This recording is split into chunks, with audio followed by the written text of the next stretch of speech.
دوستو، پچھلی ویڈیو میں ہم نے بتایا تھا کہ حضرت آدم علیہ السلام اور اماں حوا علیہ السلام نے گندم کا پھل کھا لیا تھا، جس کے نتیجے میں انہیں جنت سے نکال دیا گیا، اور اس پورے معاملے میں مور اور سانپ نے شیطان کی مدد کی تھی۔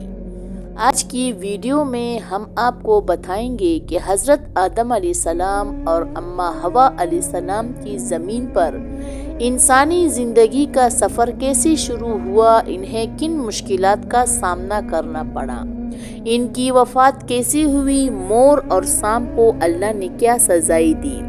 پیارے دوستو، روایتوں میں آتا ہے کہ جب حضرت آدم علیہ السلام نے گندم کھا لی تو اللہ تعالیٰ کے حکم سے انہیں سرندویپ موجود سری لنکا میں اتارا گیا اور اماں حوا علیہ السلام کو جدا کے مقام پر اتارا گیا۔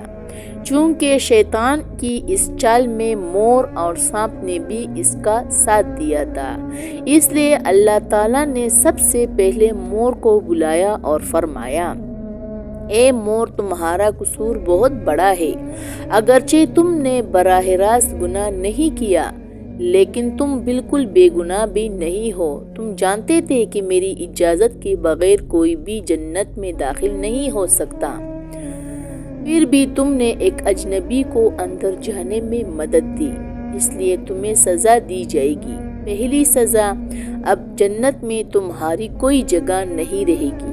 دوسری سزا، تمہارے جسم کی بے مثال خوبصورتی کم کر دی جائے گی، خصوصاً تمہارے پاؤں جو بہت حسین تھے انہیں بدشکل کر دیا جائے گا۔ اللہ کے حکم سے فرشتوں نے مور کو جنت سے نکال کر دنیا میں اتار دیا۔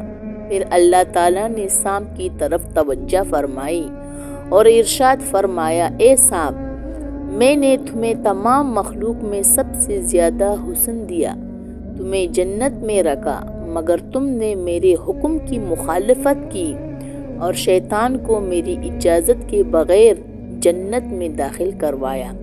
اب تمہیں بھی سزا دی جائے گی۔ پہلی سزا، تمہاری صورت بگاڑ دی جائے گی۔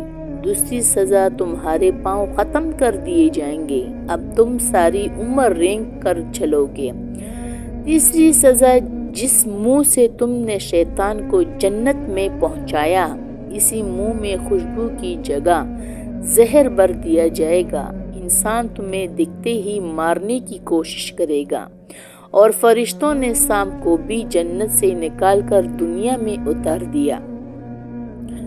جنت سے نکلنے کے بعد حضرت آدم علیہ السلام سرندویپ کی ریگستان میں اترے اور اماں حوا علیہ السلام جدہ کے شہر میں ہر طرف سناٹا تھا، نہ کوئی انسان، نہ کوئی آواز، نئی اور انجانی دنیا میں اتر کر دونوں حیران اور پریشان تھے۔ حضرت آدم علیہ السلام سرندویپ میں بیٹھ کر روتے رہے اور اماں حوا علیہ السلام جدہ میں اس طرح آنسو بہاتی رہی۔ روایتوں میں آتا ہے کہ دونوں نے 300 سال تک آنسو بہائے۔ پھر اللہ رب العالمین نے اپنے ان غمزدہ بندوں پر رحمت فرمائی اور حضرت جبرائیل علیہ السلام کو حکم دیا، اے جبرائیل، میرے بندے آدم کے پاس جاؤ اور اسے کہو کہ مکہ جائے اور وہاں میرے لیے حج ادا کرے۔ حضرت جبرائیل علیہ السلام حکم لے کر پہنچے اور حضرت آدم علیہ السلام فوراً سفر کے لیے نکل کھڑے ہوئے۔ مفسرین لکھتے ہیں کہ جب آدم علیہ السلام سرندویپ سے مکہ کی طرف چلے تو اللہ تعالیٰ نے زمین کو ان کے لیے سمٹ دیا اور وہ صرف 30 قدم چل کر مکہ پہنچ گئے۔ وہاں جا کر حضرت آدم علیہ السلام جبل رحمت کے قریب بیٹھ گئے۔ تھکان، غم اور ٹوٹے ہوئے حوصلوں کے ساتھ ان کی آنکھوں سے آنسو بہہ رہے تھے۔ انہوں نے ہاتھ اٹھا کر دعا کی، اے میرے مالک، ہمارے اور ہماری زوجہ کی گناہ معاف فرما۔ مجھے نہیں معلوم کہ ہوا کہاں ہے اور کس حال میں ہے، ہم پر رحم فرما، ہماری لغزش معاف کر دے اور ہمیں دوبارہ ملا دے۔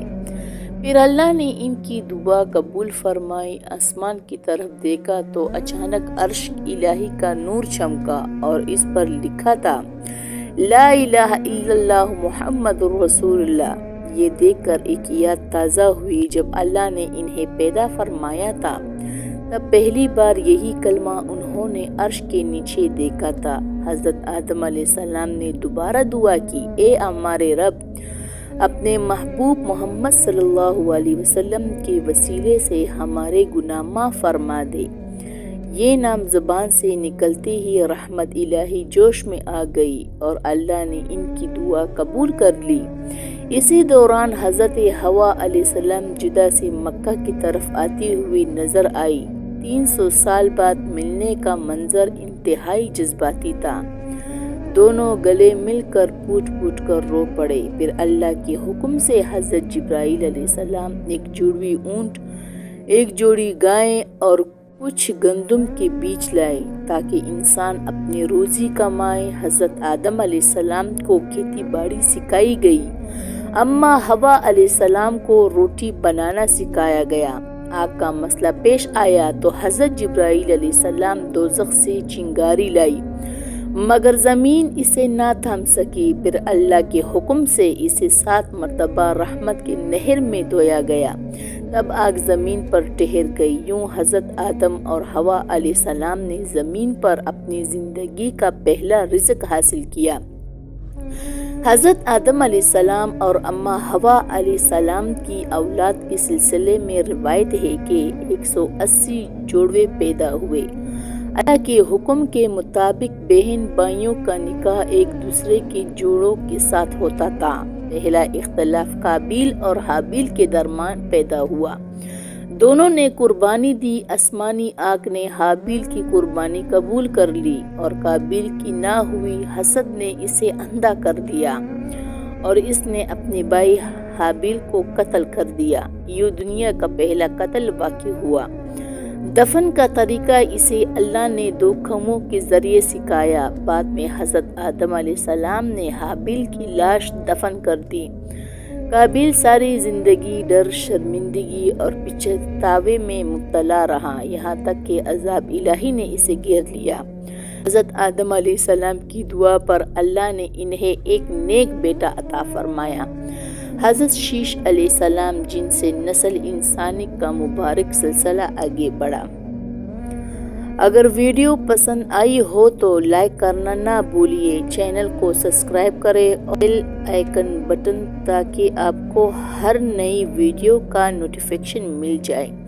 اگر آپ کا کوئی سوال ہو تو نیچے کمنٹس میں ضرور پوچھیے، میں آپ کو رپلائی ضرور کروں گی۔